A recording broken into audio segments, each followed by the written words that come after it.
Hey guys, eddbud here and welcome back to the channel. In today's video I'm going to be talking to you about my current running shoe rotation.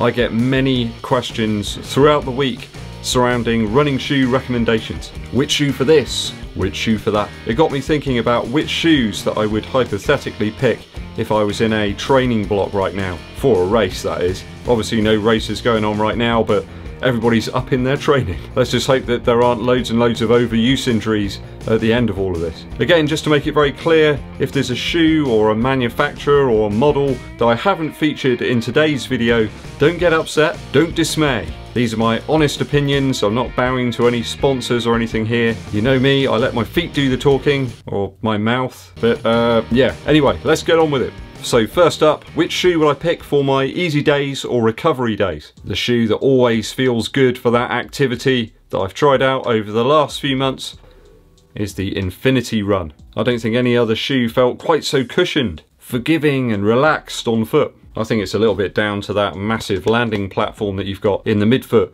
of the Infinity Run. I don't know, there's something different about the React in this shoe. It certainly feels different to me, that's for sure. I'm sure they alter the formulation or something of the midsole materials between the shoes. This feels drastically different to the 37. I enjoyed the Flyknit upper on this one, and the slight stability nods in the heel. Not sure if they really did an awful lot for me, but it certainly felt like you were climbing to bed after a hard day. Certainly in the summer months, I think people will actually really benefit from the Flyknit material used in this shoe. It really is quite a breathable one. 328 grams this shoe, so it's a little on the heavier side, but I never really noticed it too much. Just a little bit different from those other Nike React offerings. I think if it wasn't summer and it was still winter, I'd probably opt for the Triumph 17 actually as my easy or recovery day shoe. Superbly cushioned with that Power Run Plus midsole, and the squish stays for a long time. Also, I found the upper of that shoe really pleasant on the toes. So I think that would be my pick if we were in colder conditions right now. For tempo days, there are two shoes that I've got within my current arsenal that I would look for. I think the Hyperion Tempo from Brooks certainly deserves a spot on my tempo day shoe rotation. 242 grams this one in my size, which is a UK 11, US 12. That's 8.6 ounces. Certainly is very light, and it certainly helped power me towards some really effective tempo runs recently. I tend to hit about 7 or 8 mile efforts. Most recent one was between 7 minutes 30 and 7 minutes per mile. So that's about 4 minutes 40 and 4 minutes 21 per kilometre. I'm really enjoying the midsole in this one. I wasn't sure about it to start with, but now I'm at 75 miles in this one. It really does come into its own in a very understated fashion. A comfortable and airy upper, certainly a very pacey shoe. Just feels really nimble on foot, this one. The other shoe that I'm finding ideal for this category is the Float Ride Run Fast 2. Again, a similar weight here, 248 grams, which is 8.7 ounces, so very similar to the Hyperion Tempo, though I do like the slightly more aggressive outsole pattern on the RunFast 2. It's spot on at that 7:30 per mile pace, so 4 minutes 40 per kilometre, and of course it's a little cheaper than the Hyperion Tempo at retail. It's about £30 cheaper, so those are my two current picks for tempo days. Interval sessions are a little odd, aren't they, because you're reaching some of your top paces, but then also you've got to run some recovery parts which you really enjoy. So you really need a shoe that is great at both ends of the spectrum. And there aren't really many that feel that great at both ends of the spectrum, are there? So I think to feel good on those recovery sections and light and nimble on the faster parts, I think I'd probably go for the SL20 from Adidas. This is one I really love right now in my shoe arsenal. I just think it looks fantastic. Beautiful looks, colours really pop, pretty nimble on foot. This one weighs 255 grams in my UK size 11, which is 9 ounces. On the money. I find it really easy to up the cadence in the SL20 towards those half marathon target paces, which for me are about 6 minutes 50 per mile. It's great value as well. I know loads of you viewers have picked this one up for as little as £50 recently. It's an absolute steal, isn't it? There aren't many of you either that have disliked this shoe once you've got it on foot and got out there and grinded out some miles. I think it's perfect in terms of its responsive feel. It's quite firm, but yet forgiving. Really good ground feel on there. You can almost feel the stones. Well, you can't actually feel them. You can feel the terrain, that's what I'm trying to say. A very versatile performance footwear find.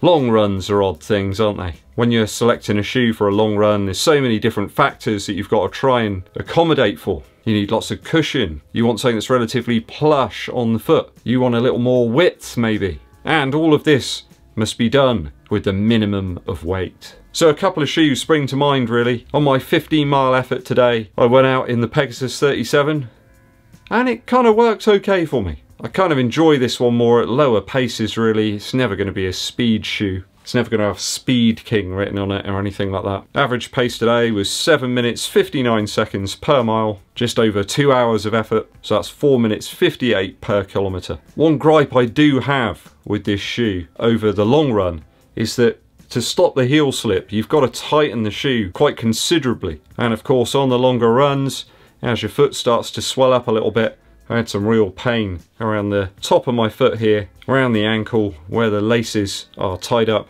It's really started to hurt. I had to stop and loosen the shoe up. It's the left shoe, I think. Not that that makes any difference. I have found that the midsole seemed to liven up as I've got to 50 miles or so now, but I did keep wondering to myself if there was another shoe I had in my arsenal that would have made a better long run shoe for today's effort. Next opportunity I get on the long run, I'm going to test out the New Balance Fresh Foam Beacon 3. This one's quite a bit lighter than the Pegasus 37. This one comes in at 268 grams in my UK size 11.5. That's 9.5 ounces. It's a little more airy and light in both the upper and the midsole. That 37 did feel a little clunky, certainly going up hills today. I think in the future I'll certainly give an opportunity to the Beacon 3 over those longer runs. It's a little cheaper, it's a little more quirky. This one will be next up on the block for that 15-mile test run. So there's not much racing going on right now, but we can dream for a moment, can't we? If there was a 5k going on, there's a couple of shoes that I'd probably reach for. First up, Adidas Takumi Sen 6. I've really wanted to take this on a 5k race and see how it fared. Maybe a time trial is in order in this one very soon.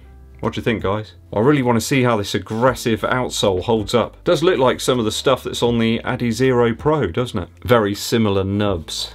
And super light as well, so that would be one I'd reach for if there was a 5k going on. I think if I was on road doing a 5k, it would probably be the RunFast Pro. This ridiculously light Reebok shoe is one I picked up only the other week. And to test it out, I got out there and did a 20-minute 38 5k without any breakfast or preparation or anything. I just ran fast. So that would be the other shoe I'd probably go for a 5k if it was on road. I just think the outsole on the Takumi Sen's probably a little better if there are multi-terrain conditions and different surfaces that I had to contend with on that race. I think if there was a road 10k and I wanted something a little more snappy perhaps, I think I'd probably go for the Meta Racer from Asics. I say a road 10k because I just don't think this is going to hold up over other surfaces. I don't think the traction would be great on multi-terrain. Super light, super breathable, and I think you'd certainly stand out, wouldn't you? For me and my form, which is improving but it's still not perfect, I think that the max I'd probably want to hit this one with is a half marathon,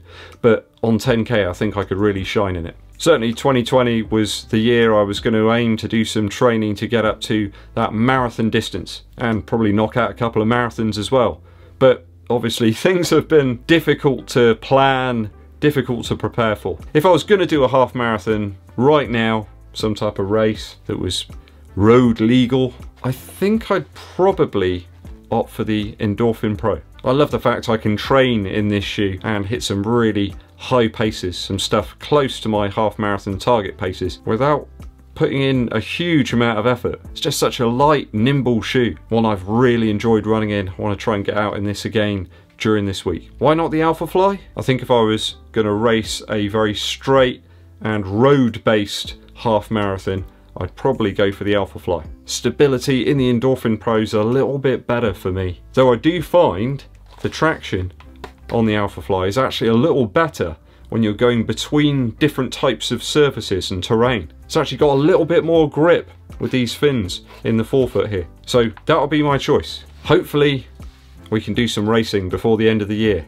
Let's keep our fingers crossed. A musical interlude. I've been hitting this album from Stephen Malkmus. It's called Traditional Techniques, Stephen Maltmus is one of my favourite artists. Cash Up and What Kind of Person are my favourite tracks from this very recently released album. Kind of got overlooked a little bit due to the coronavirus outbreak. I think people may have missed it, but it really is great. Loads of different types of instrumentation on there from all over the world, and the typical Stephen Maltmus wordsmith wizardry. I followed his solo career. I wasn't really that aware of his material that he created and wrote with Pavement, but he's up there, one of the best for me. Stephen Maltmus, this one's called Traditional Techniques. I do appreciate you watching through to the very end of the video, guys. Thanks for sticking with me.